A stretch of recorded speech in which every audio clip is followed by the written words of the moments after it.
Nature is a delicately balanced system that has evolved over millennia. It is what makes our Earth so precious and so unique. But that balance is threatened by the impacts of people on wildlife and wildlife habitat around the world.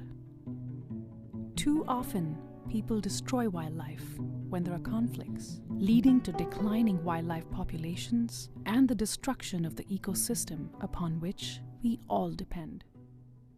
If we maintain this path, iconic species and their unique habitats will disappear forever.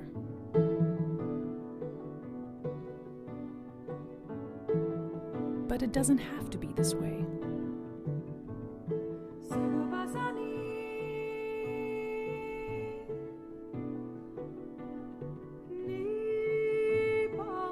In many areas, local communities have emerged to protect native wildlife and encourage peaceful solutions.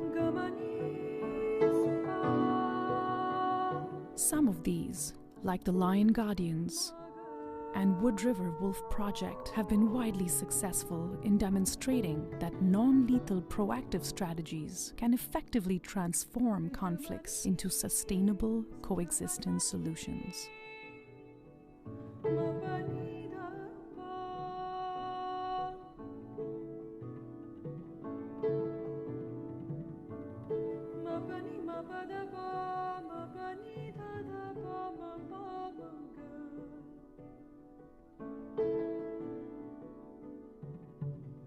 In Africa, the Maasai Nation has become guardians of lions they once hunted.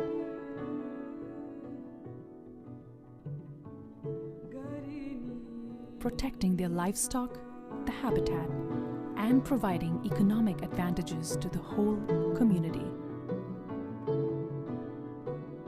In Australia, communities are racing to save the koala from deforestation and restore their habitat to ensure the survival of this iconic and beloved species. In the western United States, the same ranchers whose ancestors used to trap and poison wolves leading to their eradication are now protecting their livestock in ways that protect wolves too. The number of projects helping to protect wild animals and their habitat is growing. But many of these projects still fail due to lack of resources, expertise, and community support. That's where the International Wildlife Coexistence Network comes in.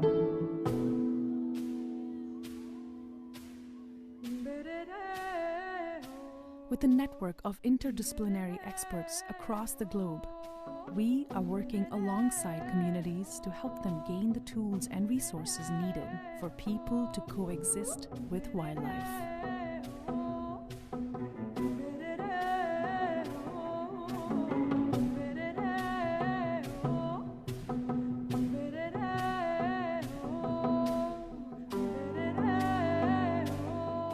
By working with nature instead of against her, we can heal our planet, adopt sustainable ways to coexist with wildlife, and benefit local communities.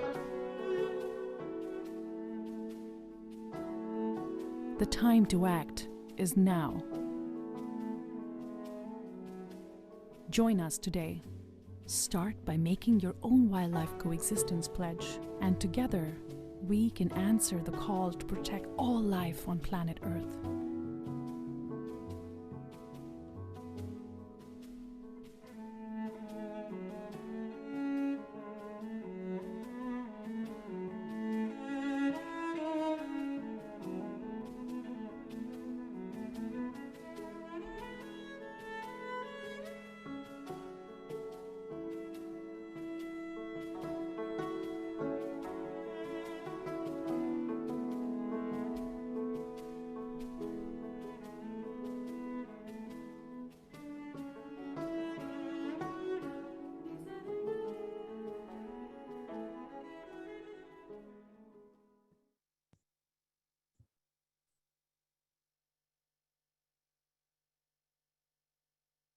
Hello, everyone. Welcome and thank you for joining us tonight. We are really excited to be together with you again. My name is Suzanne Aisha Stone, and I'm the director of the International Wildlife Coexistence Network. And I am really thrilled about tonight's webinar because it is so close to home for me. I have quite a few people that we get to introduce tonight that are working with us in various ways to help wolves across the globe. And it is just a great opportunity to share some success stories as well as some of the challenges that we're facing here in the Northern Rockies, where our project, the Wood River Wolf Project, is based. I'd like to start off by just asking you if you're in the chat to tell us where you're from. We'd love to know what part of the globe that this is reaching, and if you can tell us why you're here tonight, how you feel about coexistence, and where you're located. We'd love to see those as well. So thanks so much again for joining us. This is time right now that I'd like to also thank you to the Summerlee Foundation. They are helping us to do this webinar tonight and others that we've done over the course of the last year and going forward. So we greatly appreciate their support and help. We have had quite a stack of different types of webinars, everything from koala to sharks to bison and grizzly, and I mean, the list goes on and on and on. So I am really excited to see how tonight's program goes, and to tell you more about the programs that we have going on in the future. So lovely. So Seattle, Washington, good to see you here. We're just getting the chats going here. So it's lovely to see the scroll. Oh, from Mexico. Fantastic. And Canada, oh, this is just fantastic. Wow. We have what we're building is community. People that really care about wildlife and that feel like we do at the International Wildlife Coexistence Network that we have to change our future. The path that we're on right now has been so destructive for wildlife. And there are great ways that we can change that by adopting new strategies, ways of coexistence, and really changing the paradigm of our relationship with wildlife. And we need to do that at a global scale. So there are so many great projects out there, so many people who are working to try to amend and to heal that relationship that we have with nature. And we really believe that, we can do this in a way that also best meets the needs of the communities that we're working in around the world. And that's a really important part of it, that those communities are partners in this effort. And so anyway, we are just delighted to be here. Big shout out to our team as well. The guru behind our webinar programs is Allison Miller. She's on right now. Just do a big shout. Hi, Allison. And then Louise is joining us from Australia. And Louise Baroniak, come on camera if you can, Louise, and say hi. And then I'm not sure she's on camera, but in with us, Sharon Boland in North Carolina. We'll do a big shout out to her because she's our administrator and she helps us take care of making sure we do things like meet payroll and all those wonderful things, paying our bills, which as a nonprofit organization, it's so important that we have support from donors and members and grants, and those are the things that are our lifeblood. We can't do this work without you guys. So, having you here tonight, the people who are our supporters, just means everything to us. And so we're really deeply grateful to all of you. Jana, hi, down in Texas. Oh, you're in Florida right now. Okay. It's good to see so many wonderful people. It's just, and we did ask our friends and family to join too. So we probably have a few family members mixed in, and also some of our board members are here. And we just love this kind of energy. So with that, I'm going to just start by telling you a little bit more about the story of what's happening here in the Northern Rockies, particularly regarding wolves. I've been on the ground here working since the late 1980s as an intern, started as an intern, and worked for the Central Idaho Wolf Recovery Steering Committee. And we didn't have wolves here at that time. Their wolves had been eradicated from our region all the way back into the early 1900s. I think the last wolves were taken out probably in the 1920s or in the 1930s. And so wolves had been purposely eradicated. They were one of several species that were targeted. Bison were targeted, and of course, the indigenous people that were living here in the Western United States were as well. It was a time of really heavy persecution of what settlers felt like were things that were in the way of their ability to conduct this manifest destiny of overtaking the land and controlling it. And unfortunately, wolves are one of the most vulnerable species to human persecution, partly because they're family members. I mean, their pack is a family, just like our mom, dad, kids, and aunts and uncles. That's our family is a pack in terms of wolf language. And so when wolves live together as a pack, that means that they eat together, that they are in the same areas together, they come to each other's aid when there's trouble. And so as people have discovered, those weaknesses, which are actually strengths, but they became weaknesses that made them particularly vulnerable to trapping, snaring, poisoning, and all those kinds of tools that were used to eradicate the wolf population from the Western United States. And then I should do a big shout out to the folks in Alberta and British Columbia, because they were the ones that helped us restore what was left, of our wolf population. We had an enormous population here, and of course, wolves don't look at borders. They don't know the difference between stepping foot into the United States versus stepping foot into Canada. But the Canadian government did not destroy its wolf population. The Canadian citizens didn't. And so they became the area of refuge for wolves as they were driven from the Northern Rockies, from the Western United States. The remnant population was only found in Canada.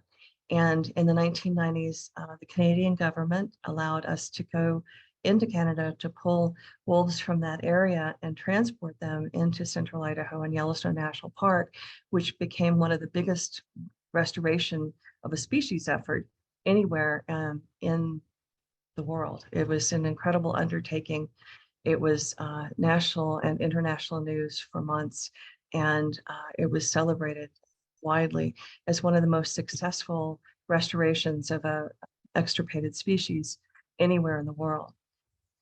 Yes, so thank you, Canada. And so wolves started to recover. We brought in 66 wolves in altogether between Yellowstone National Park and central Idaho. The Yellowstone National Park population grew to about 100 or 150 wolves, and they were helping to populate Wyoming. The Idaho wolf population grew to probably close to 1,500, maybe 2,000 wolves at one point in time. And that's really because it's so much, central Idaho, if you don't know the state very well, has an enormous wilderness and national forest regional part of the state. 66% of the state just about is federal lands. And so we have some of the largest forested wilderness area anywhere in the continental United States. It is the largest system. And because of that, we had tremendous amount of habitat for wolves. You could probably fit, I think they calculated 5 Yellowstones into central Idaho. And so it really became the core of the wolf population for the whole Northern Rockies. And Idaho's ability to maintain wolves, the number of wolves here is only outdone by, I think the state of Colorado potentially has greater habitat for wolves than Idaho does. But at the time, there were no wolves in Colorado, no wolves really found in the Western United States. And so this was an effort to bring those wolves back. And then I'm going to share my screen if I can. And I wanted to just talk to some of the folks that here, really are here for maybe the first time. They're not, not that familiar with wolves to begin with. And so I'm going to just show you a little bit more about them and talk about just kind of our perceptions of wolves. And let's see if I can do this from the beginning here. I've got too many screens open, so wish me luck. So just talking about wolves in general, just stepping back and looking at the species itself. Many of us have grown up with fairy tales. I mean, you might want to write in the chat, what were the stories you heard about wolves growing up, and how were they portrayed, and how are they portrayed today? I mean, that I'm not sure that much has changed in our world since the first books came out of things like Little Red Riding Hood, The Three Little Pigs, and others. And so I looked at some of these images of wolves and how they were being used. And, we've got these wonderful pair of wolves on the side here that's probably, family members. They are obviously very loving, and you can see remnants or suggestions of our dogs in these guys because they are the ancestors, essentially share the same ancestry as our dogs do. A lot of the same behavior. The wolf on the right was being portrayed as being the vicious, mean, scary wolf, and I want to point out to you that that wolf is actually in a mid yawn, and they snapped a picture while he was in the yawn. So it's really just like it's a matter of context of what we're seeing. We're not that attractive when we're yawning either, and coyotes even look a little bit weird when they're yawning. Lots of teeth in that. I mean, even our cutest among us kind of look a little bit strange when they're yawning. So, it's just really about the context. And so as wolves are being portrayed one way or the other, whether it's in the media, whether it's in, major movies, if it's in fictional books or even nonfiction, often wolves get to be the villain in those stories. And we really need to push back on that, because that villainization of wolves shows up in a lot of other ways, and especially politically. So what happened when wolves were gone? Well, what happened is that we started to see, if you look at the picture on the left, wolves' main prey base is elk and deer. And when elk and deer are unaware or unpressured, they don't have wolves in the ecosystem, and the only predators that they need to worry about are things like bears and mountain lions, which tend to use the woods and tend to be more of a surprise type of predator rather than the coursing predator that wolves are. The elk and deer figured out that they could be in these huge mega herds out in the big open areas, and they could just grow and number, and they didn't have much to worry about, which also meant that they ate a lot, and they ate a lot of the habitat that's very sensitive along the stream beds and riverbeds and wetlands.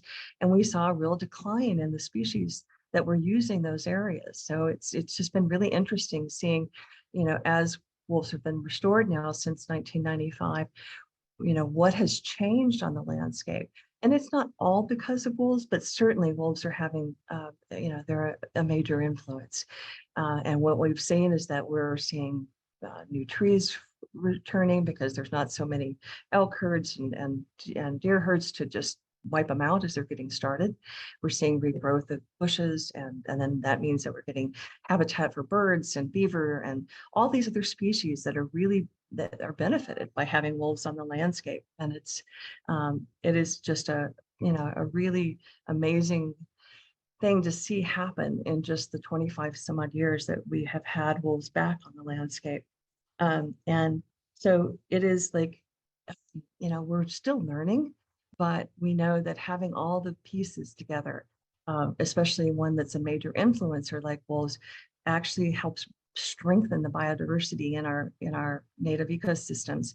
And with that, as they're stronger, that they can provide for more species habitat, and that they're more resilient, that they can better cope with things like climate change issues and that. So unfortunately, a lot of the old paranoia about wolves from the turn of the century prior to this one is still with us. And there's still a lot of villainization of wolves that takes its place all the way down to, people wiping out entire wolf packs and stuff because they are somehow going to protect elk and deer. They don't understand that the relationship with wolves is really important for elk and deer.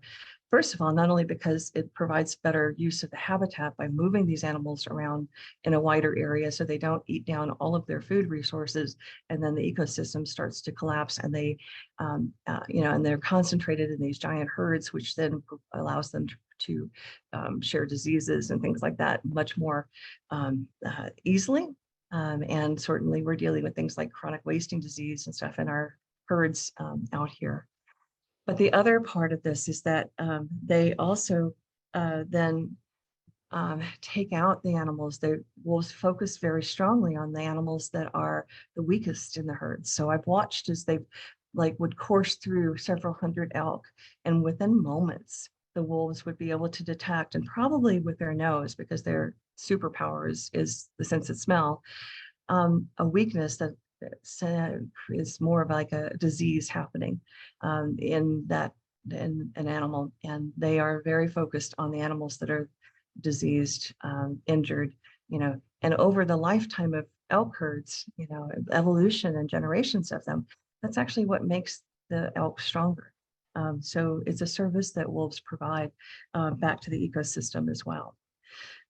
But because of the political upheaval over wolves, what we've seen in Idaho is a real transition away from the protection that they had under the federal government, that when the state government came in and has taken over, now we're seeing things like bounties on wolves, which I never thought we would ever see in my lifetime.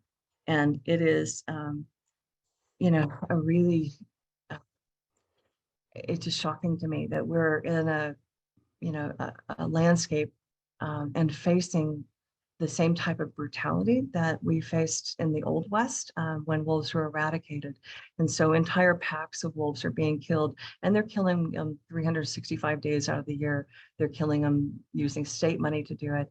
And it's just really disappointing to see, and heartbreaking really, to see the state of Idaho failing in its obligation to manage wolves responsibly, but instead turning back the clock and really, allowing the persecution of the species.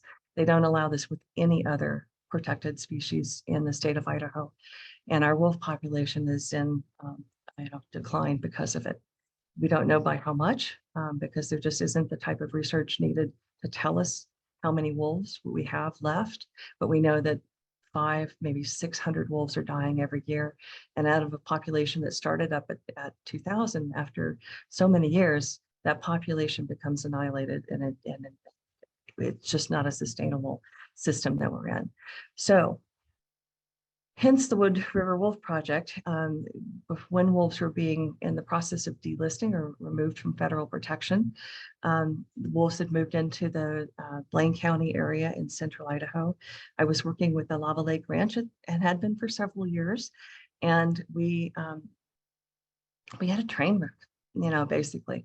We had a producer that came in with a loaded truck full of several thousand, there's many trucks, several thousand sheep, and deposited them in an area where the Phantom Hill Pack was living, just outside of Ketchum. And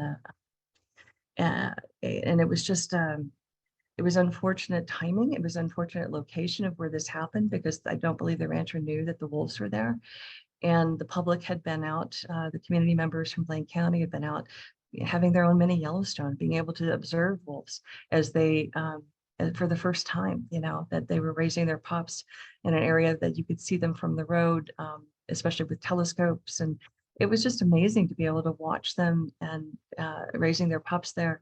And then when the sheep came in and were dropped off in the same meadow ecosystem as the wolves, wolves are very defensive of their pups. The thing that is the biggest threat to wolf pups is strange wolves. And to them, dogs, especially livestock guardian dogs, which are so huge, are strange wolves. And so within 24 to 48 hours, we had dead livestock guardian dogs that had been killed by the wolves in defense of their pups, and dead sheep. And there was an order to try to kill all the wolves. And so because of our relationship with Lava Lake Land and Livestock, I worked with Mike Stevens, who is the manager there, and with Rick Williamson with USDA Wildlife Services. And we just said, what would happen? What would happen if we just took these non-lethal tools that some people are testing right now, and we tried them on a landscape level? where, we're following the sheep, providing the non-lethal deterrents in place. And, the scientific literature at the time said that this would be a total failure. There'd be no way that it would work. In fact, the top wolf scientists in the world were saying that there was no means for that this would allow to be effective. But what we did is we just, knowing we would probably fail, we decided to try it anyway. And so that was in 2007, 2008, we created the Wood River Wolf Project, and then got help from Blaine County, the commissioners there, and the city of Ketchum, and other members from the community. We were able to get grants to help move this program forward, because in this day and age, there is still more support for lethal control out there from government agencies. So we couldn't go to wildlife services or others and ask them to do this for us. We had to do it ourselves, because if you want to kill wolves or other predators, you can do that as easily as picking up a phone and asking that to be done, or, but if you want help with using the non-lethal deterrents and being proactive in how you're planning for that, at the time, and especially then, you had to pay for it yourself.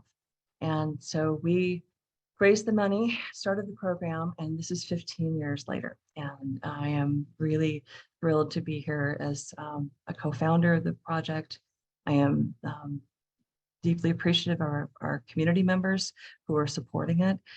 And I wanted to let you know about our paper. We did in 2017, a paper on the project itself, which is published in the Journal of Mammalogy. We'll put a link to that in the chat. But what we found out after that was after 7 years, the first 7 years of the project, is that our losses of sheep, where we had about 20,000 sheep in our project area on average, we lost less than 5 a year to wolves. And it was the lowest loss rate, especially if you compare that up against the losses that were occurring in adjacent sheep operations on the same type of public land settings, where they were losing entire packs because they were being killed for preying on sheep, and they were losing hundreds of sheep compared to what we were losing. And so not only has this project evolved over time, and it's, I think, some of the best years have happened just recently. And so with that, I'm going to turn this over to Logan and to Lane. And Logan has been with us now for 3 years as the field manager for the project. And he is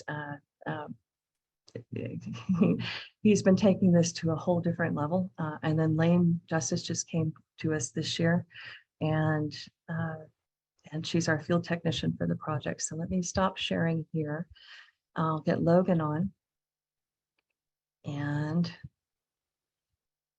Logan, are you there? I'm here. Oh, good. Okay. So it's my honor to introduce Logan Miller. He is a Bachelor of Science in Sustainability with a focus on ecosystem sustainability from Arizona State University. And he has spent a lot of summers growing up in our Wood River Valley area. So he knows the area inside and out. He's also fluent in Spanish, which is essential to a project like ours because we're working with herders. He'll tell you more about that. And then Lane Justus came to us this year. Lane is extraordinarily also bilingual, and she brings extensive experience to our project. She worked with the University of Idaho and Idaho State University on a grouse and grazing research project before. And when I talked to her the first time, I think she was in Mexico working on a jaguar project. So I was really pleased to find her and connect her with our project. And with that, I'm going to turn this over to Logan and Lane. Take it away. Well, thank you for the introduction. I'll just say I'm Logan. I'm the field manager for the Wood River Wolf Project. I just wanted to kind of introduce the project here for a second. So we are based in central Idaho, and in central Idaho, we are blessed with a huge dearth of wildlands. So like Suzanne mentioned earlier, there's the central Idaho wilderness areas, and then all around Blaine County, there's large wilderness areas to the north, as well as large areas of public lands. And within these public lands are a huge variety of predators.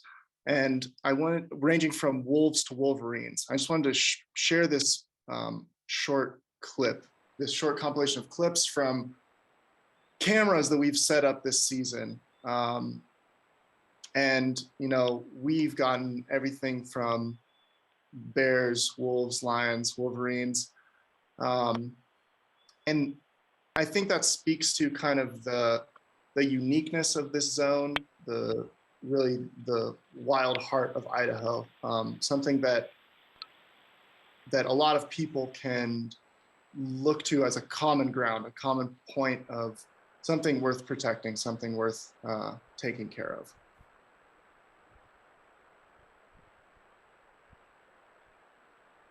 And this was, just as a little side note, this was the coolest thing to me in the world. I got this, we got back a camera the other day with a wolverine on it, and it was quite amazing.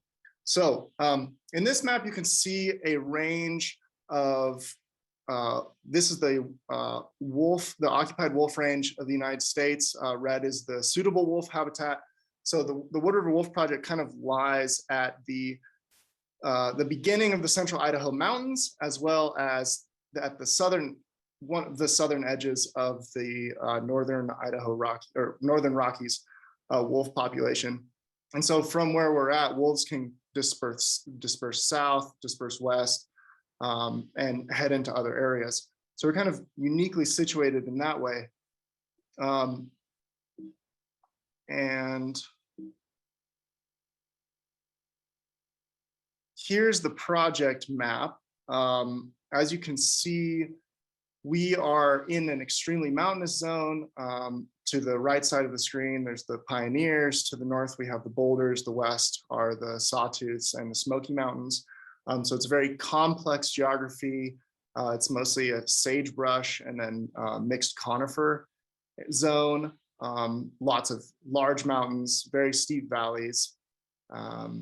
So it holds lots of pockets of the wild still. And so within this zone, we have about 20,000 sheep, give or take, depending on the year. Some years operators run a little bit less. These 20,000 sheep are divided between 10 sheep bands with 5 operators that we work with. The whole green area is about 300,000 acres of public land, all U.S. Forest Service.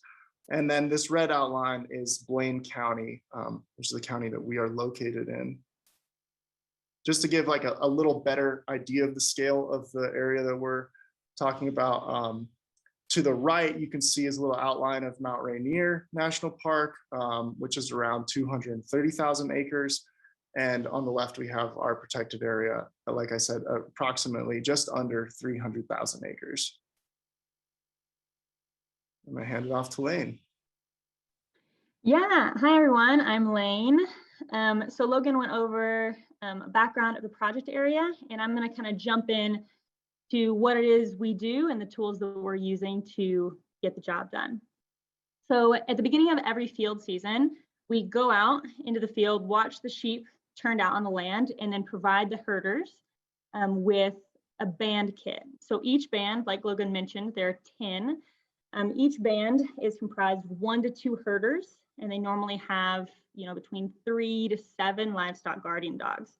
So each band receives one of these kits, which is comprised of noisemakers mostly, and lights, which are the main tools that we use to provide conflict mitigation between livestock and predators.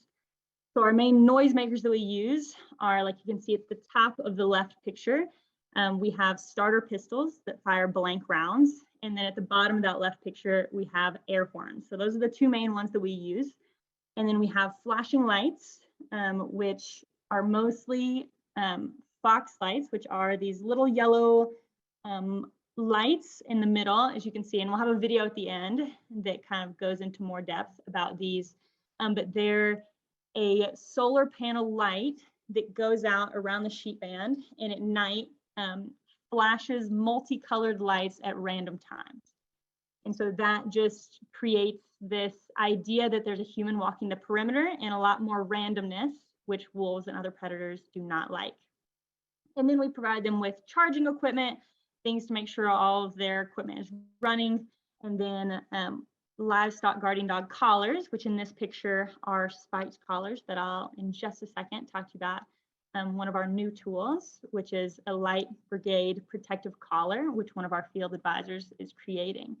And then the top picture, to the right is our Shaw Mountain Band a couple of years ago with all of their equipment right before the season started. So that's the first thing we do, hand out equipment, and then we start the season.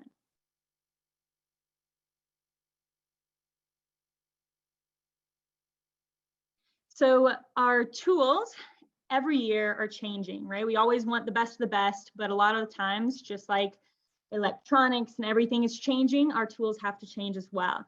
So you can see on the bottom right, we have a photo that is Alfredo, one of the herders who is still here in 2014, and he's on the front horse. And then the second horse behind him is carrying all of his equipment for the Woodward Wolf Project, right? So he was hauling some things in with him, and that is not always the best, right? So it takes up a lot of space for some of these guys who are the intent half of the year moving around and are moving around on horses, and then some of them have camps and a camper sheep camp, but there's not that much space, right? And so we're hoping to move more towards what we've moved now, but in the future, and you can see the 2022 picture on the top left, that's Alfredo, the same herder, holding this year's band kit. Okay, so includes all the same materials. We're providing the same services, but at a lot smaller pack, right? And it seems to be that this one might even be working better. So we're continuing to better our equipment using research, testing it in the field, and then hopefully as years go, we get better and better and get to downsize more. So this is our new collar. This is one of our biggest attractions at the moment. It's a livestock guardian dog collar that has a flashing light on the top.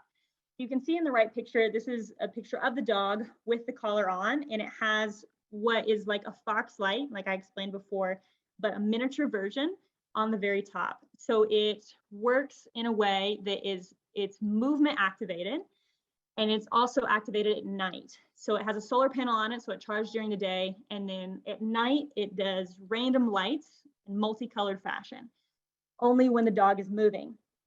And then to the left we have Kurt building these. Luckily we got funding for a saddle stitcher because he was spending a whole week stitching these collars by hand. A great man to have on the team. He's been an absolute, we couldn't imagine doing this without him.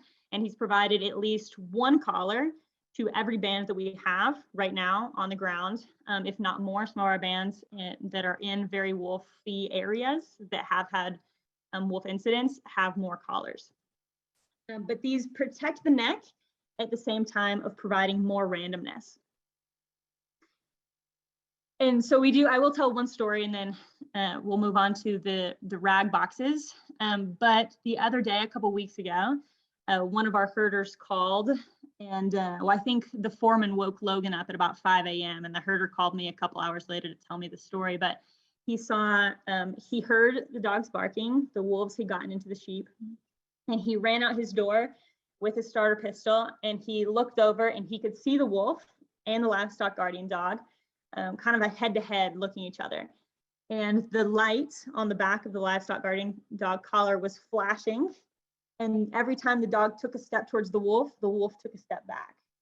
And for those of you that know, I mean, this normally isn't how that goes, right? They'll get into fights, they'll bark, they'll move, they'll go around the perimeter and look for more sheep that they can get their maybe easier targets. And the herder called and he said, I've never seen anything like it. I want more collars. This has not happened before. And they didn't have any fox lights out at the time. They just had the livestock guardian dog collars. And he said the livestock guardian dog took a step, the wolf took a step back, and the livestock guardian dog took a couple more steps forward and the wolf left. And we didn't have any sheep depredations that night. So definitely a success story, and we're hoping for more as we get more of those collars on the ground. The next tool that we're hoping to start using this next year with most of our bands is called a rag box or squawk box. And so right now, 2 of our bands do have a rag box, and that's the one that's pictured to the right, the green PVC pipe looking rag box.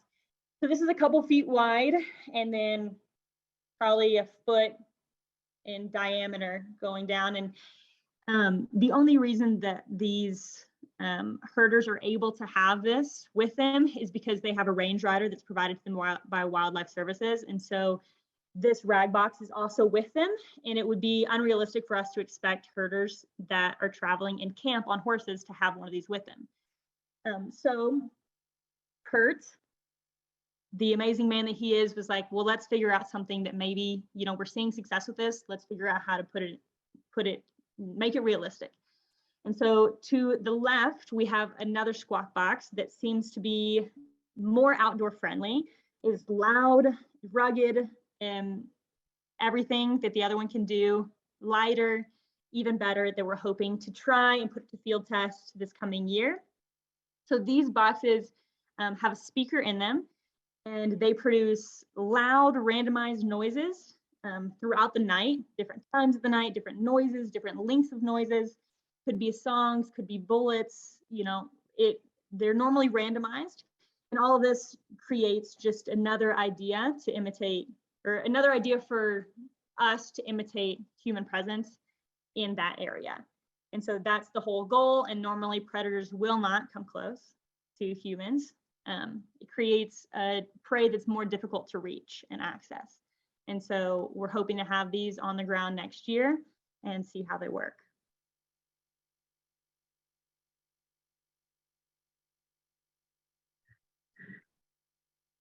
Logan, I think you're muted. Do we have a video too that you guys wanted to show? Are we ready for that? Yeah, we can show it now, or we can show it at the end. Okay.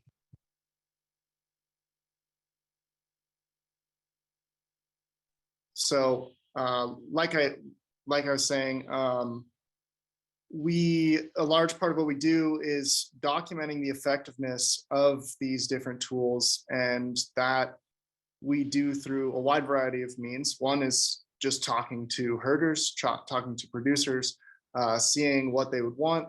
Some producers, for example, only wanted 1 light on that light brigade protective collar. Some wanted 2 or 3 lights on their protective collar. And on top of that, we use cameras, and we use physical presence in the field to document whether these tools are working. So for example, I was out with Jace Hogg from the OSC, checking in with the Hensley band after they had 3 lambs killed, most likely by wolves, in an area where they had predations by wolves the year before. Unfortunately, neither time there was non-lethal tools being used. However, after the fact, they started using these tools, the fox lights namely, and then we went in and gave them 2 new collars, these light brigade collars. And while Lane and I had documented wolves in the area using cameras and tracking surveys prior, we were then able to verify wolf presence because wolves howled in the vicinity while Jason and I were there. And yet for the rest of the season, no wolves were lost to sheep. Or sorry, no wolves were lost to sheep. No sheep were lost to wolves. And so that's kind of what we do. We're piecing together kind of these different stories that we get from our cameras, from our tracking surveys, from the herders, from the producers, to show what's going on here in the project, when these tools are working, when they're not working. And so here's a little video. This is from an area west of the project, in the western part of the project, where last year there were several sheep killed by wolves, and we ended up stepping in physically with people. We were there putting out fox lights, And wolves were sticking around the sheep band, but never entered the sheep band while we were out there, and then continued on throughout the rest of the season without predation. However, this year, the sheep continued in the same area and wolves were still around. This band had that Wildlife Services Range Rider with it, and was using the squawk box as well as the livestock, with the Light Brigade protective collars. And we were able to show on our cameras a month before and through tracking surveys in the area that wolves were consistently there. Here's our shepherd walking through. Here's a large band of sheep.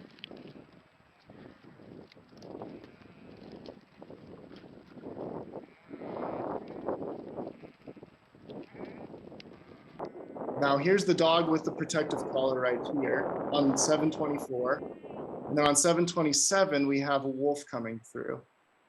And so with these videos, we're able to document that wolves and livestock frequently occupy the same areas, and yet it's possible for that to occur due to these conflict mitigation tools. And Kurt can speak to this as well, but he was able to document using GPS collars, both on wolves and on the guardian dogs, showing wolves and guardian dogs bouncing back and forth for months at a time without any predation event by wolves. So I think it's just a really cool example, showing that coexistence is possible, and it's currently ongoing here in the Wood River Wolf Project. I wanted to next show this little video of me and Lane doing a howling survey, just to kind of insert you into the project area and show you a little bit what some of our days look like.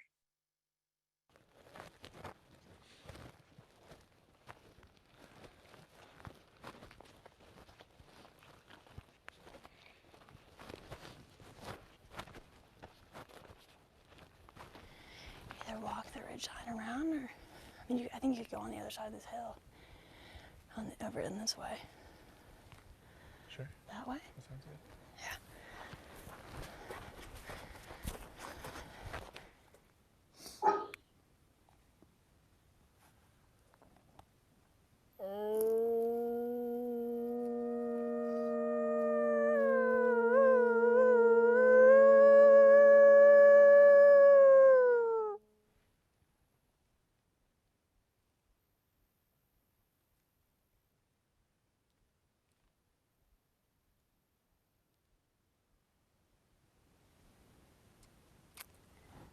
Response.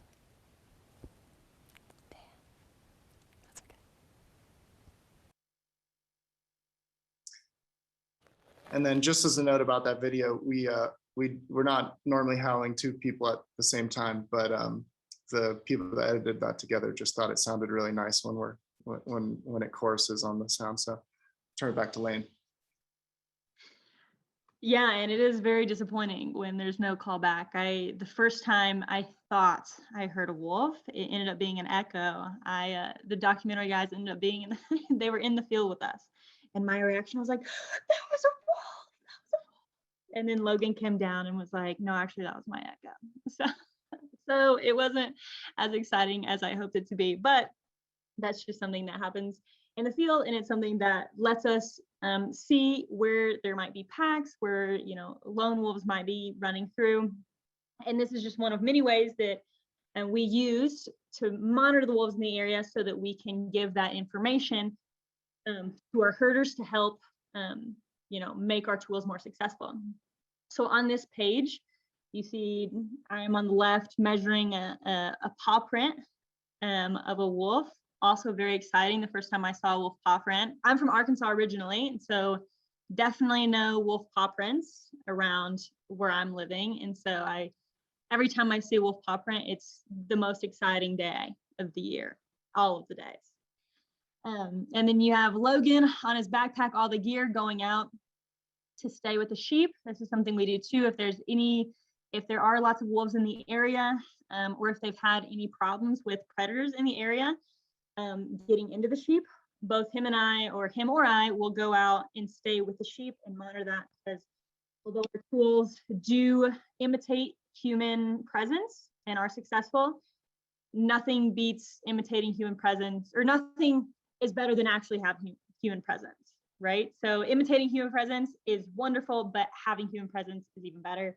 So both him and I are on the ground, always ready at any moment to go and stay with the sheep. And then we have Kurt setting up a camera there on the bottom. And so these are all things that we're doing throughout the field season.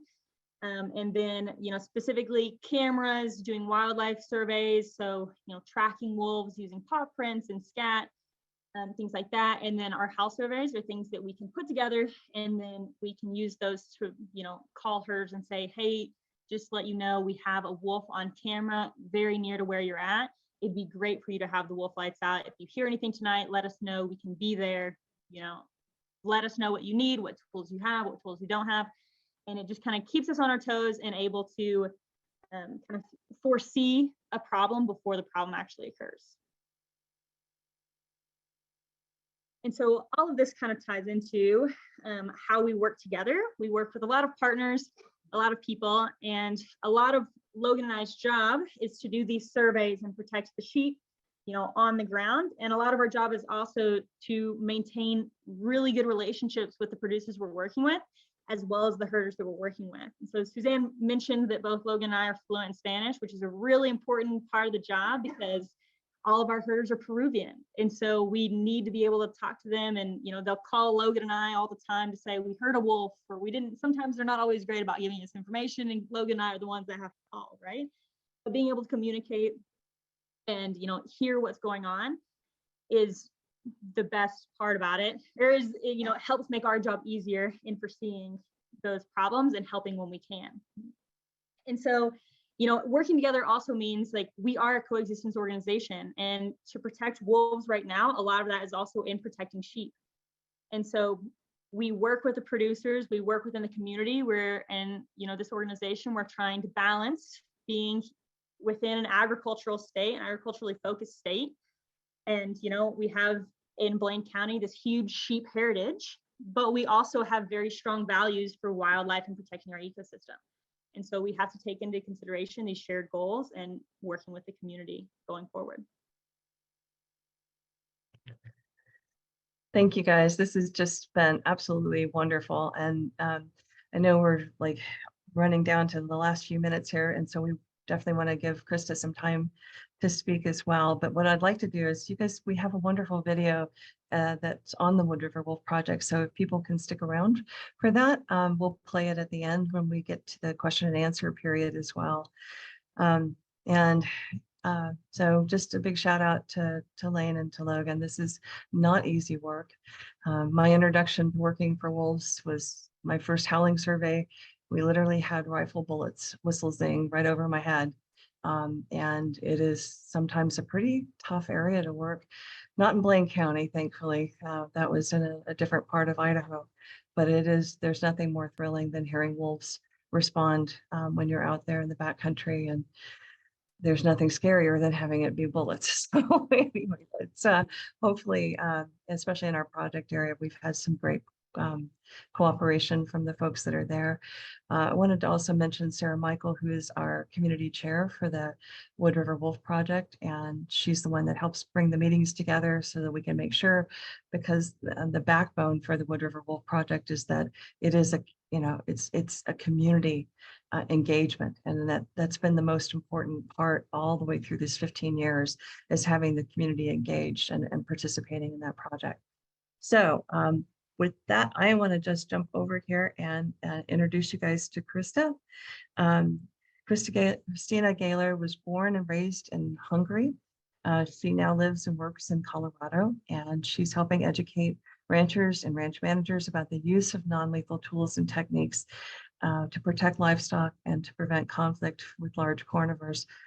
She is the National Wolfwatcher Coalition's Colorado representative. So she's based on the ground there, an author at the Rewilding Institute, and a founding member of the 06 Legacy. Krisztina and I bumped into each other in Yellowstone, I think the first time. And she was generous enough to share her scope and to allow me to see something I wouldn't have seen that day if it wasn't for her being there. And I just really appreciate the work that she's done. But she's going to talk to us about what's happening in Transylvania and the project very similar to the Wood River project there. Hi, Krista. Thanks for joining us. Hi. I'm very thankful to giving the opportunity to do this, because this lifestyle and the shepherd and the livestock owners in Transylvania are working hard for centuries, and they were very excited when I asked them if they want to share this information in America, and then suddenly I got dumped with pictures from all the regions wherever I could see. So it was very exciting. So I'm gonna show you a lot of pretty pictures because I have so much information, and I thought it's the best if I show a lot of the pretty pictures, which is very talkative. And I'm gonna put my glasses on so I can actually see what I'm doing. So I'm gonna start with a little bit of map here. So Transylvania is right next to Hungary, because Transylvania used to be Hungarian territory. And after the First World War, it was cut off and was given to Romania.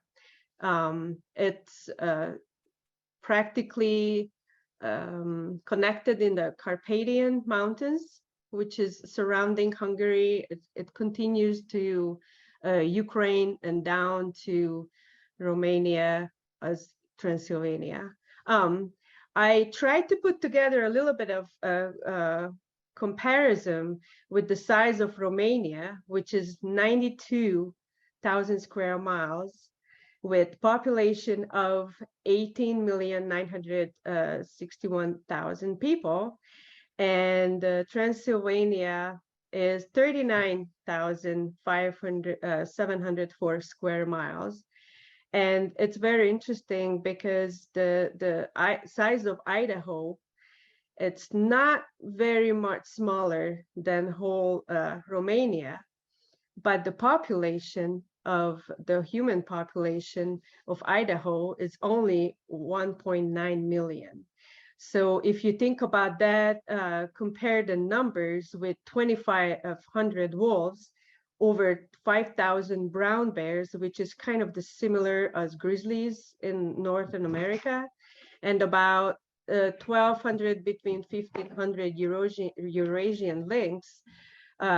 So this is what they working with for many years. Of course, many years ago, there were much more predators probably, but even the recent years, these numbers are kind of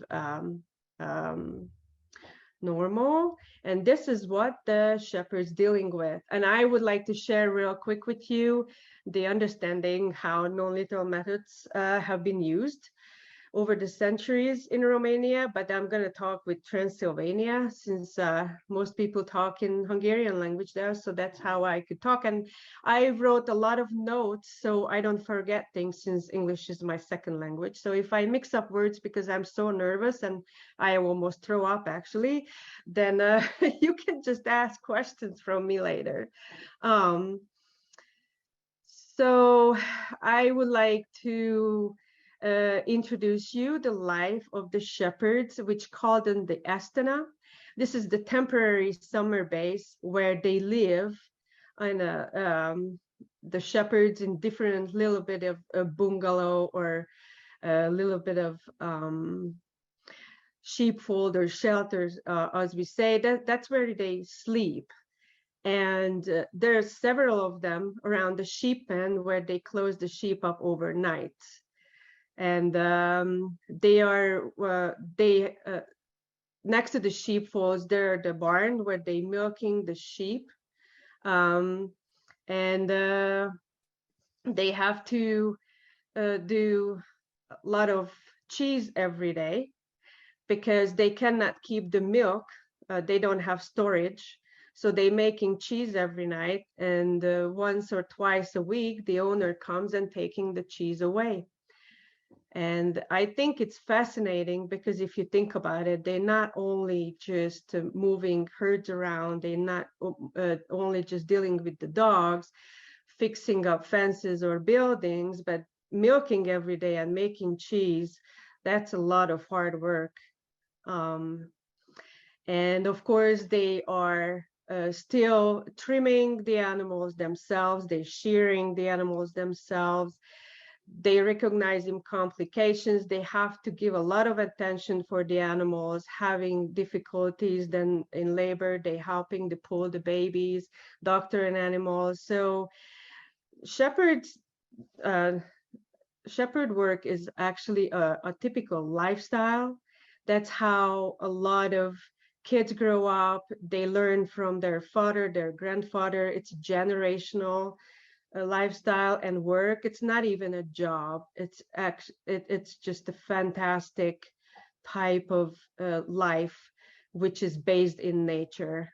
That's how I should introduce that. Very important thing, livestock guardian dogs. So this is one of the most and best and oldest non-lethal method, what they have been using many centuries.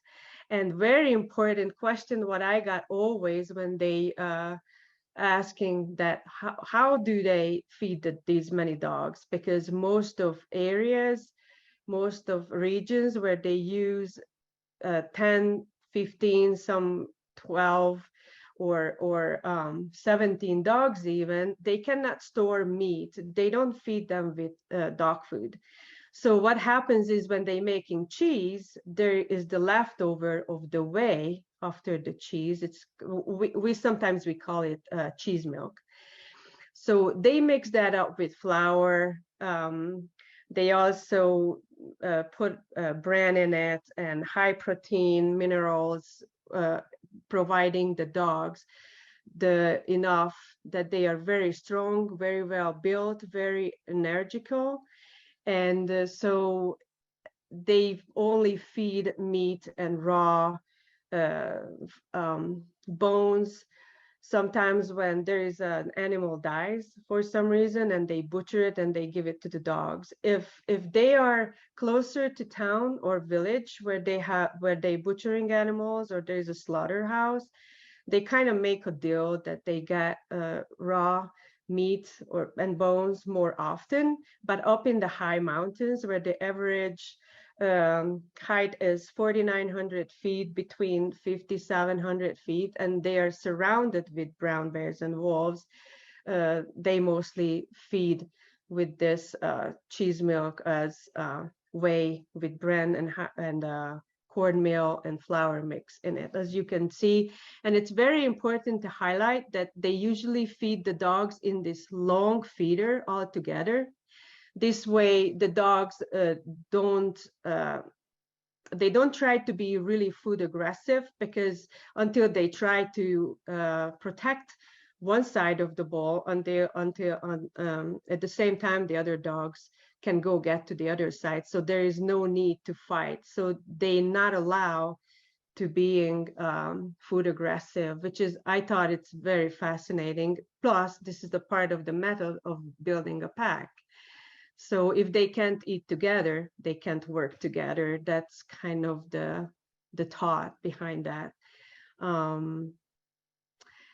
And so I would go real quick to the in the wintertime, they move all the livestock home down to villages, close them up. They close up the dogs. So many dogs are just staying around the animals there.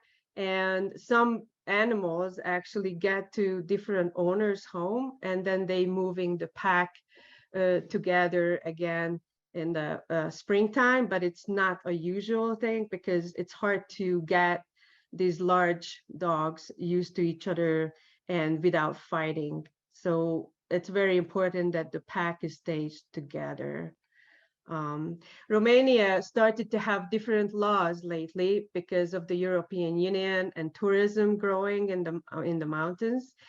So must have they call it colons, but that's a stick in their neck. You can I hope you can see the stick in the dog's neck in some pictures, because that kind of slows them down, and it hits them as they jump, so they don't go out, and it stops them from go out hunting ungulates and wild game. And the new law, which is not new law, but considered from the old laws in hill country, it's very hard because in the hill country, they started to allow only 2 dogs, which is hardly ever anybody keep that law, because there is no way that with 2 dogs they can protect their livestock. And in higher mountains, over 1,000 meter, they allow 5 dogs. But like I said, that's just impossible because they have daily problems with bears. There's a lot of predation and a lot of visitation from bears in Romania. They have a high population, as I mentioned, and most of average is 10, 15 dogs everywhere. This is one of the family who I talked to, Tibor, and his family lives in a very rural area, and he's got 13 dogs. And as we were talking, we were laughing because we just had to agree that these dogs are just partners in crime. But it's just, of course, it's just a sense of humor to say that without these dogs, actually, the shepherd and the livestock owners practically just couldn't coexist with large carnivores. So the human presence is one of the very big key. They are team members with different personalities. All dogs have their different position in a pack. Different barking means different visitors, which means they bark differently if there is a bear around, if there is a wolf around, if they find a snake, if there is a human being walking around, somebody comes with bicycle, a tourist, they barking differently, and they barking differently if they smell the predators, and they barking differently and run out if they see or if they feel the predators that it's very close by. We need to react in ways to different barking, positive or negative reaction. That's important from the shepherd. So because these dogs are very, very sensitive, how we react. They very, very intelligent. They highly independent dogs. But that's why they making the job easier. The working dog pack, the gifts conferred to the shepherds, which is very important to highlight. Let's see, and I think I ran over a little bit. Sorry about that. So in Transylvania, there is a group of people which I'm very proud of. They kind of long time friend of mine. It's called the Kuvas in the Carpathian Project, and they kind of do the same thing with the Wood River Project in Idaho. They give in dogs to different livestock owners or shepherds. Right now, they have given 25 dogs to 5 livestock owners, but they already have about 8 to 12 dogs. All these places, all these livestock owners are in areas where there's a high wolf and brown bear population. So they have daily visitation by brown bears in the summertime. And it's a very successful project. Actually, the Kuvas breed was almost killed out, and these guys, Botond and István, they working very hard that the breed can be proven again as successful livestock guardian dogs. And here is again Tibor and his family. They have little kids. This is how they live their lifestyle. They learn from the parents. They live with the livestock. They live with the dogs, 11 dogs, 7 Shetland neck and 4 Turkish Congo. And they have daily visitation by bears. I talk with these guys actually almost daily. So it's very interesting to hear their stories almost daily. They kind of closer to the village, only like 2 miles. So they have easier access to feed their dogs with raw food because of butchering. They have 500 sheep and goats all together. And they are very, very sweet family.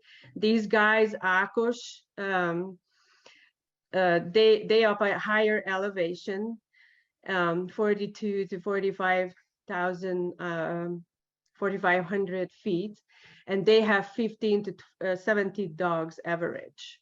And they have also daily visitation by brown bears. And on the top left picture, it shows, unfortunately, it doesn't show very well, but if you look at on the right in the dark, that's a bear, and the dogs are surrounding it and try to chase it away. So I don't have so much time, so I try to load it up. And Agnes Buzogány, her family, Farputna Szeme is her project name. Agnes and her family spent 6 years in the high mountains of the Carpathians, and I know her in person. I visited her ranch in last winter, and she just one of the strongest women I ever met. I mean, handling with these 12 huge, large dogs, it was incredible to watch her, and with her cattle and just everything, how she manages.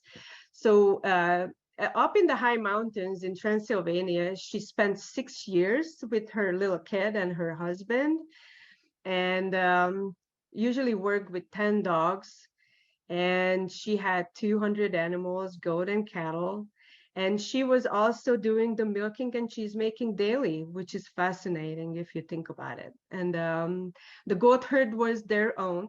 Cattle was from different owners. So the different owners, just as I mentioned earlier, they just show up once or twice a week and taking the cheese home to themselves. So right now they are working with 12 dogs on a Hungarian cattle ranch. So, and that's where I visited her. And one of the most fascinating, interesting information what she gave me, that when she lived up in the high mountains in 6 years, and the Eurasian lynx were the most problematic predator in her area. They didn't see bears and wolves so much, but lynx are so clean, they clean themselves so well that they just can sneak in between the sheep. The dogs don't even smell them. I thought I threw my brain back to Transylvania when she told me that.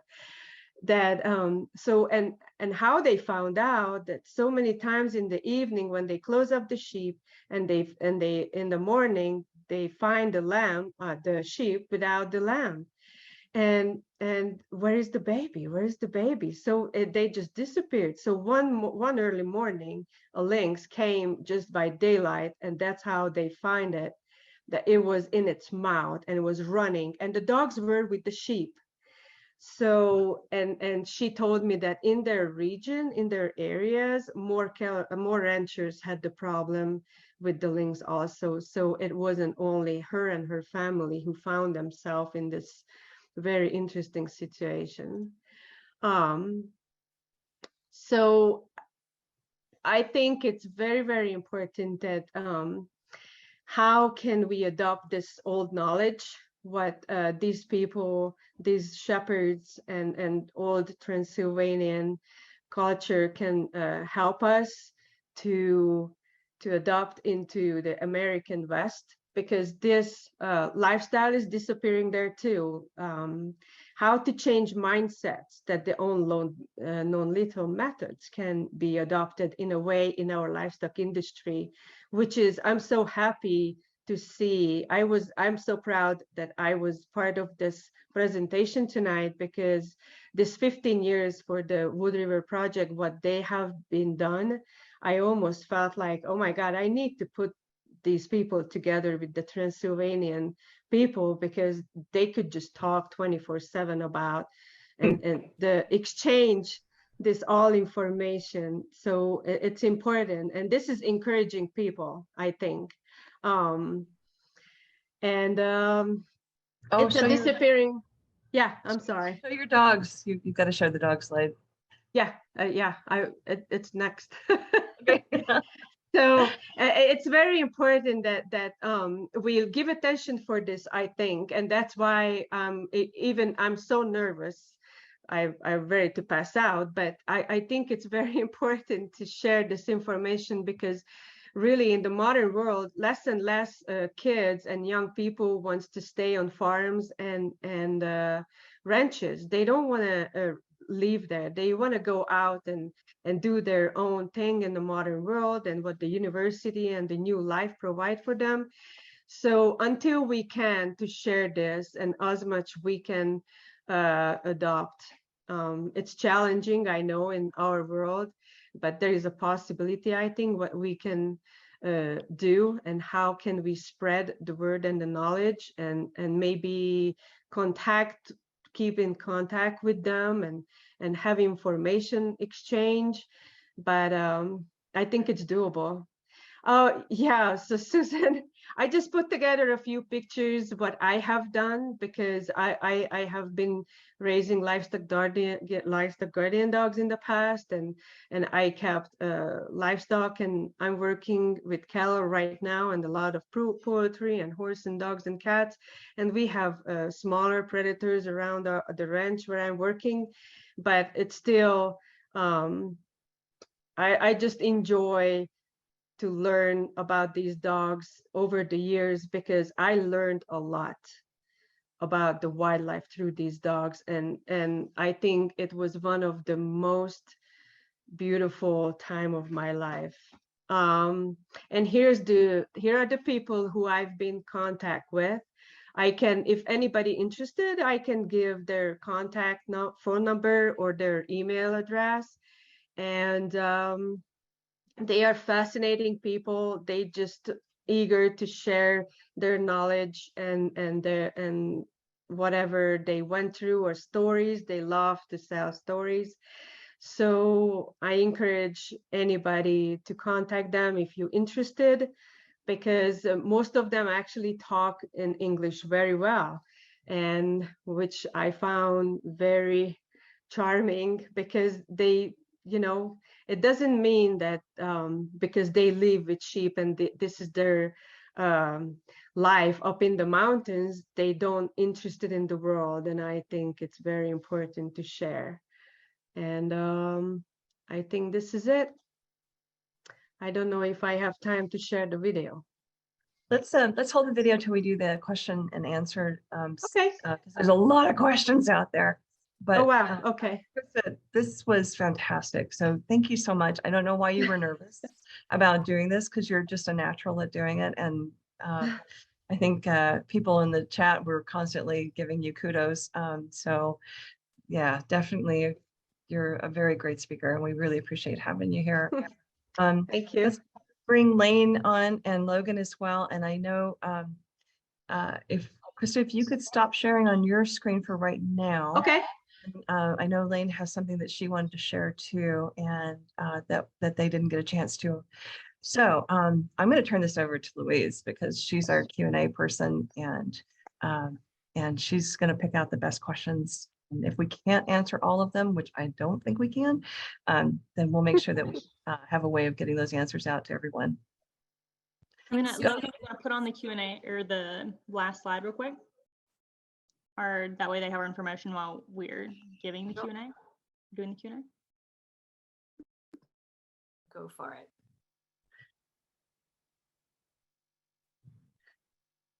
Very good. Okay, Louise, way to go. Thanks to Suzanne and all the speakers. That was such an interesting forum. So there's a few speakers this questions. So both Alison and I will be posing some of the questions to our various speakers. The first one is from Jamie.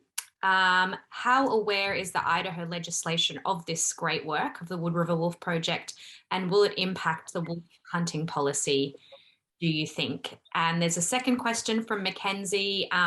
Do you know of any progress with the legislative action against the year-round wolf hunt in Idaho? So I just combined those two. So whoever wants to go for that.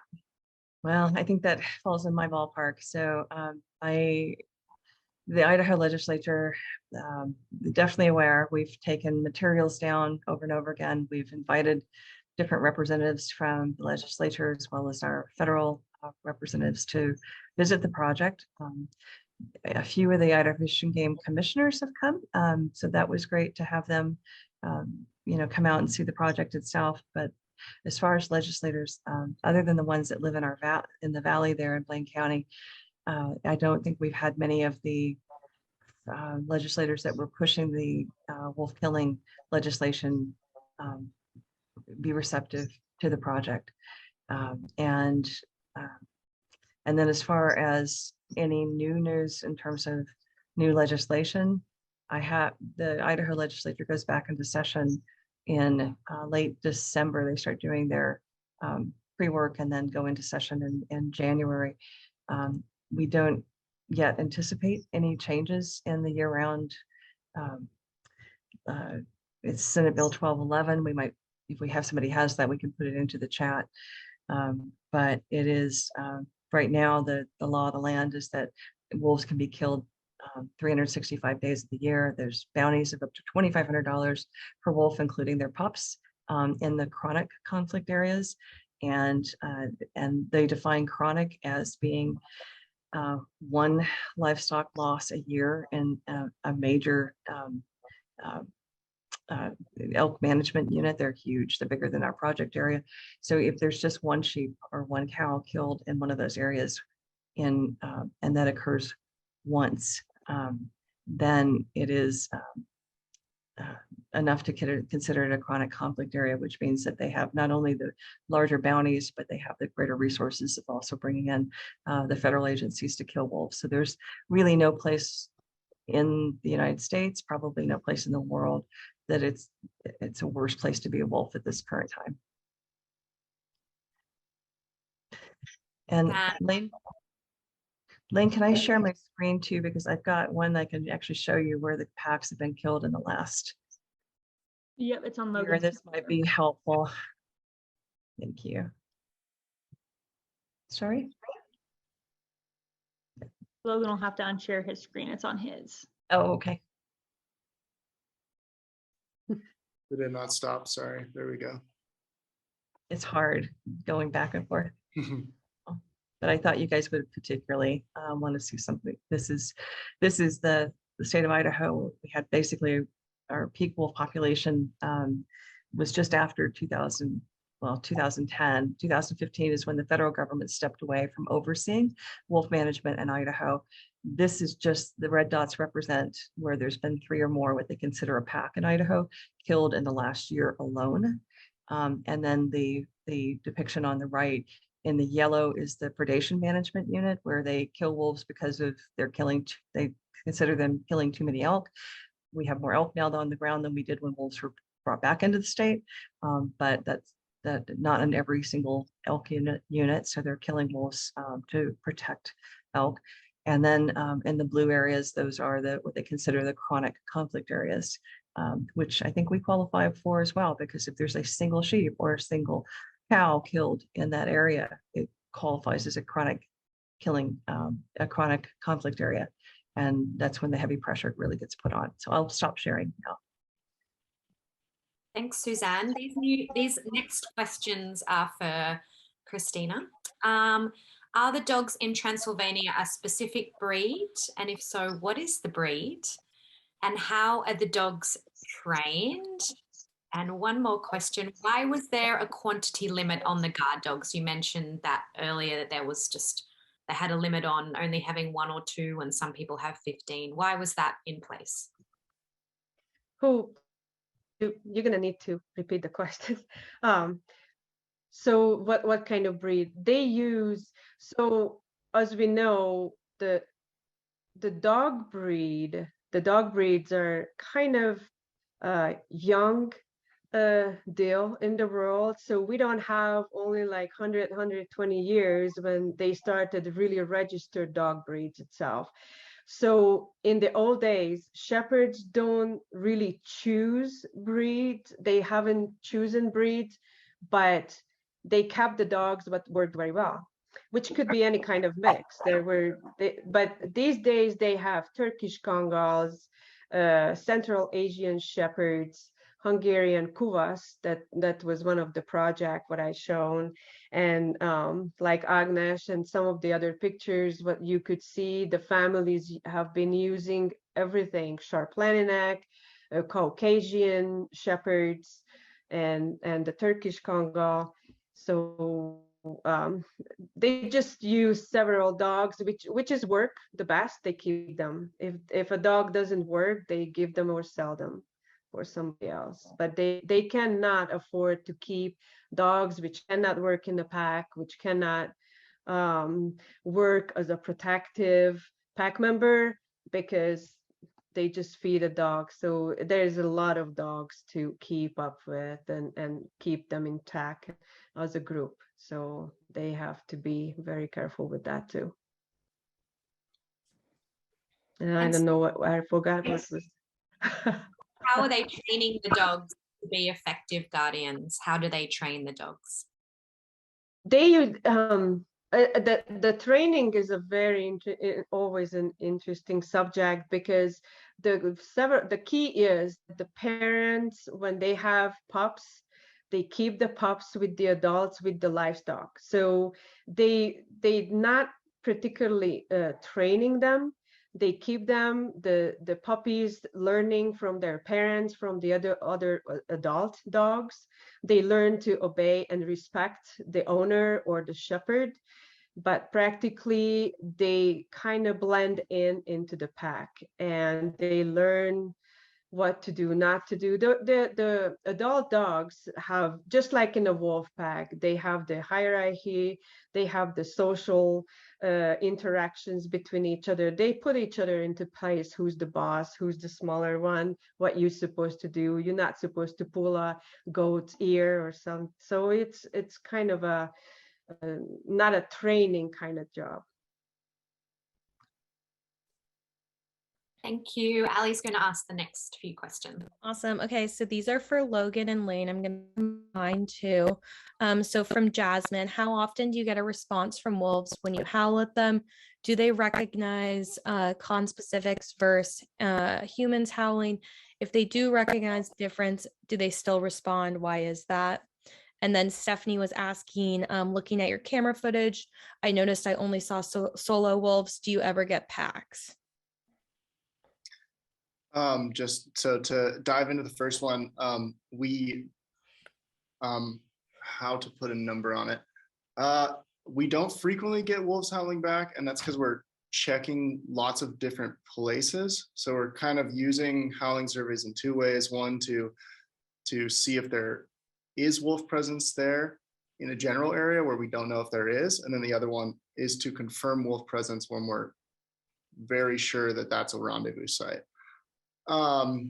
They respond to human howling pretty frequently, and they'll respond to a wide variety of sounds, from a saxophone to maybe blowing a large conch, maybe. Whether they recognize the difference, I'm not sure. I'm not sure if someone's done the research on whether they can really tell the difference there, but they definitely respond to it. And then the other one, looking at the camera footage, we do have packs in the area for sure. And we do get them on camera. Just that video I put together just for the sake of having a bunch of animals kind of moving in a line to make it all kind of look neat. but we definitely get videos of multiple wolves, and there are packs in the area. The packs change from year to year.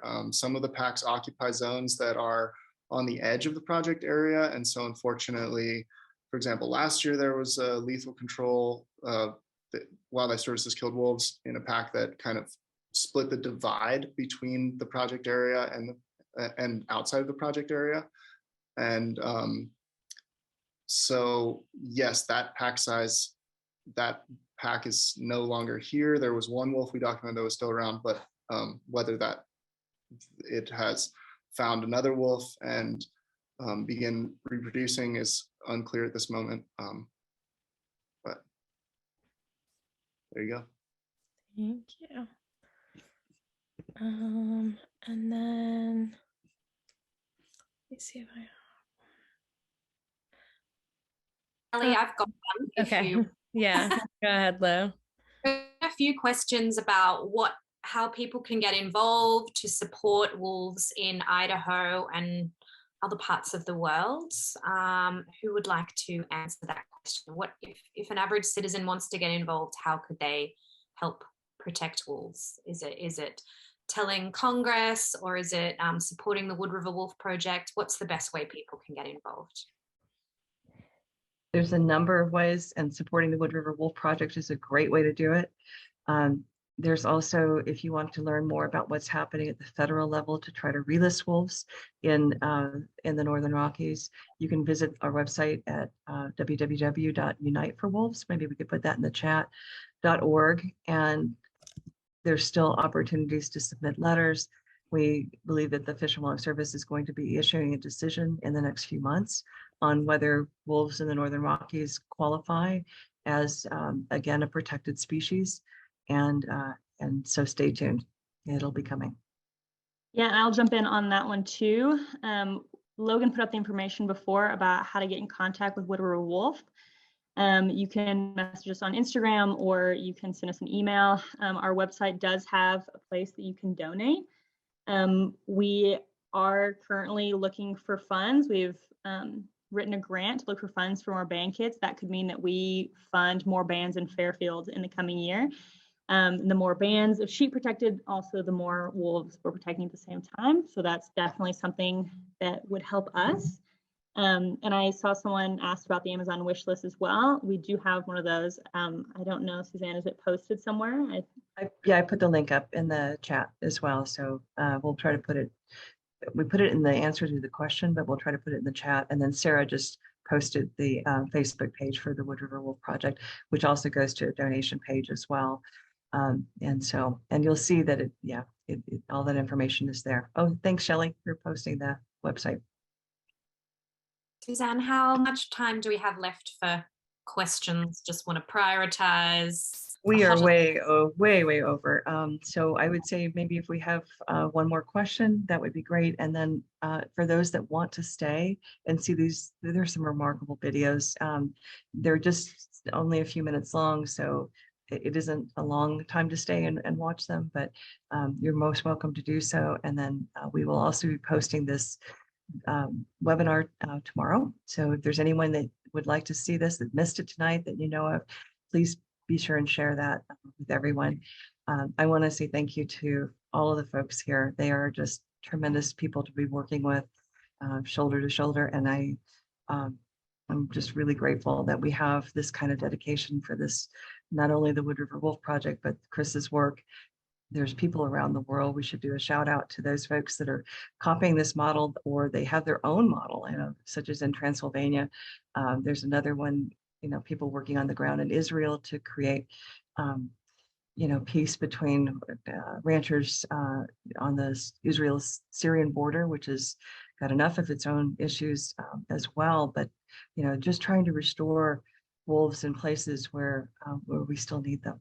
And given that they're such an important part of influencing biodiversity in such a positive way, we need them back in their historic ranges. So Logan, Lane, Krista, thank you guys so much. Big shout out to the Summerlee Foundation. And Louise and Allison, thank you so much for your help. Stay tuned. We're going to go ahead and put you in touch now with the videos so you can see those. And then if you've signed up for this, you'll get notice of our upcoming conference in Yellowstone National Park in October, where we're going to be bringing together people from all over the world that are working on coexistence projects like this, from elephants and snow leopards to whales and just the list goes on, but we all need to be working together as one community. So thank you so much for your support for the International Wildlife Coexistence Network, and we look forward to seeing you guys again.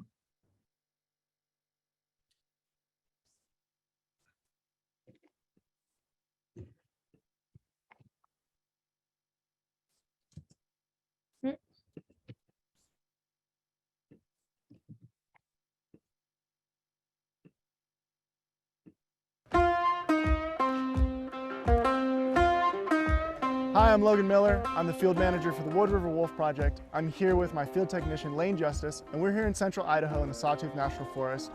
Behind me, you can see a sheep band off on that hill. And this morning, wolves got into that sheep band. However, because of the conflict mitigation tools that we already had in place, no sheep were lost to wolves. Still, because of the wolf presence, we're going to be scaling up our conflict mitigation tools tonight. Today, I'm going to be talking to you about fox lights, sound makers, and livestock guardian dogs, including our new Light Brigade protective collar made by our field advisor, Kurt Holtzen, which is a new addition to our toolkit. Keeping a sheep band together at night makes it far easier to protect that sheep band with livestock guardian dogs, with fox lights, with air horns, because those tools will not be spread out across the mountains. They'll be located in one central location. In most cases, the best way to avoid predator and sheep interaction is to have a human present. But we can't always be with the sheep. And so the next best way to do it is have passive tools like fox lights right here that we can put out at night to help mitigate that interaction. So fox lights, they have a solar panel at the top that charges during the day. We put them around the sheep at night, normally at the top of a hill on a ridge line. And what they do is they emit a flashing multicolored light throughout the night that just serves to show wolves that there might be human presence there, and it might be easier to find a different prey that night. Yeah, so right now we're just we're shooting off a blank pistol, so it just fires blank rounds because we heard wolves, and so this is kind of the last step up on the scale-up procedure is firing off like really loud noisemakers when there's wolves like directly in the area. So right now we're going to shoot off this blank pistol.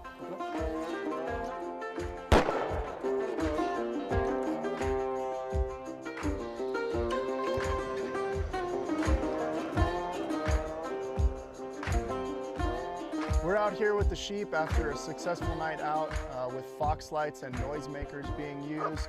However, last night we didn't get to show you the most important part of our toolkit, which are our livestock guardian dogs. These dogs are always with the sheep band. It's preferable that you have around 5 dogs to a sheep band.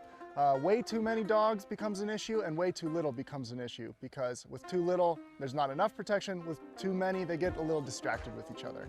One of the most exciting additions to our conflict mitigation tool set is our new Light Brigade protective collar.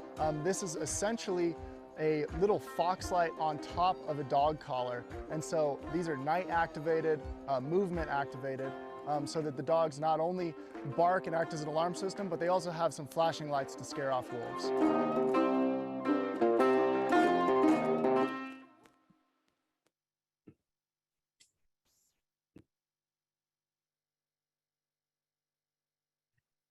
I love that video. I love that video. It's so much fun. So thank you, Joey and everyone, for pulling that together for us. And I saw Logan was dancing to the first part of it.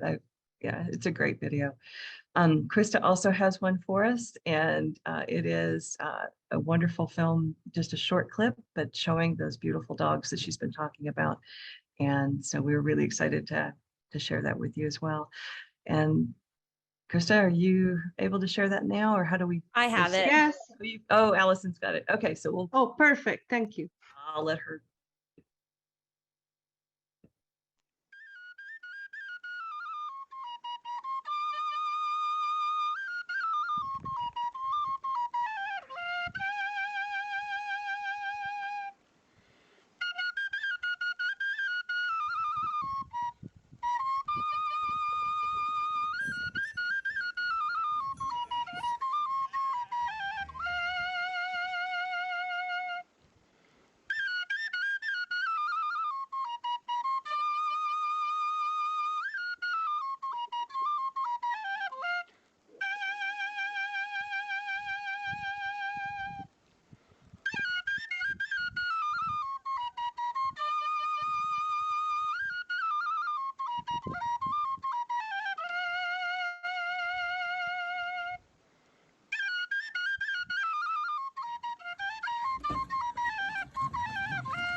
Hi.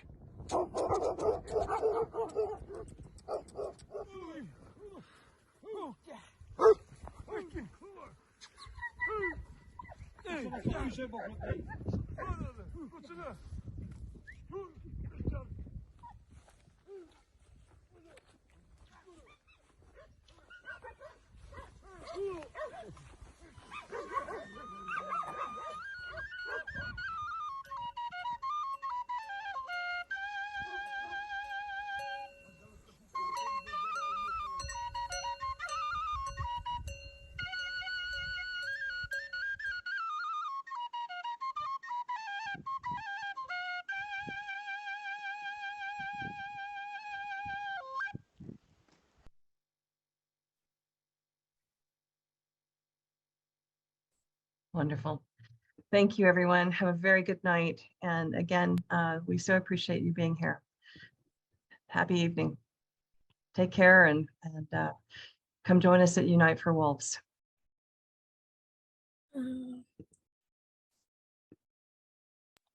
Have a good night. Thank you. Well done, you guys.